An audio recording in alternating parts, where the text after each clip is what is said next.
Why does a triangle add up to turning the other way? That is the oddest way you could have asked that question. Well, you understood what I mean, though. So, it is an interesting question. Why do the angles in a triangle always add up to 180 degrees? A basic answer is that it's just the way that maths is. The angles in a triangle, A, B, and C, when added together, just give you 180 degrees.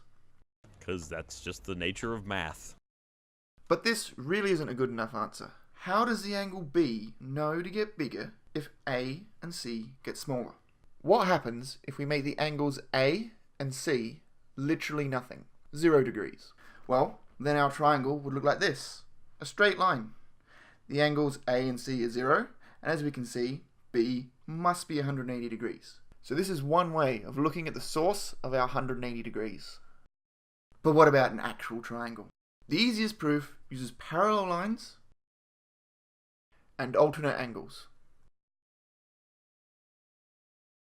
To start with, we draw our triangle and extend any one of the sides. Let's say the base here. From there, we then go to the top and draw in a parallel line.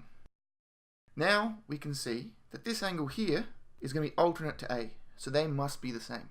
And on the other side, we see the same thing. This angle is going to be alternate to C. And so we can now see that A, B, and C are all on the same straight line, and so must always add to 180 degrees. What if I bend it, though? Well, then It's it's still no equal longer a 180. triangle. It's not a triangle. Yeah, if you bent it, Like Beckham? When is it a you've rhombus? altered its shape. what if I used 3 90-degree angles? Then it would not You would have an- connect. How does that work? All right, That's I'm ready. you used Alright. three This is gonna take a 90-degree while. angles. You've made a square, but you forgot a line. Hey, Yeah, but then I just connect the line between them. just Well, stop. then that's a square. No! Just stop. Gavin, you're not going to rewrite the made- no, history of triangles made a during this U. video, all right? I'm Shut pretty the hell sure I up. can make a new triangle. No, you cannot. Jesus Christ. God damn. So, is there a way to do this? Can we draw a triangle which has 3 angles of 90 degrees?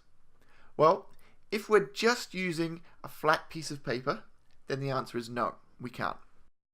As we know, the triangle is a 2-dimensional shape. As we saw before, when we draw in a parallel line, the angles in the triangle always have to add up to 180. However, what if we're not drawing on a flat piece of paper?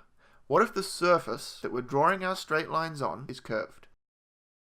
As a simple example, we can use the Earth. Start at the North Pole and head south.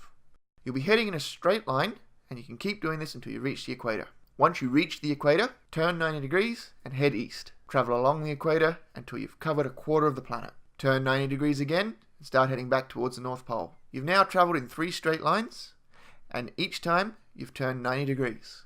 Congratulations, you've made a triangle where the angles add up to more than 180 degrees. Now this might just seem like mathematicians being smartasses about it, but this is actually really important because relativity tells us that space itself can bend, which means the sort of maths that applies here on this surface also applies to the real world. So it's important to ask these sorts of questions.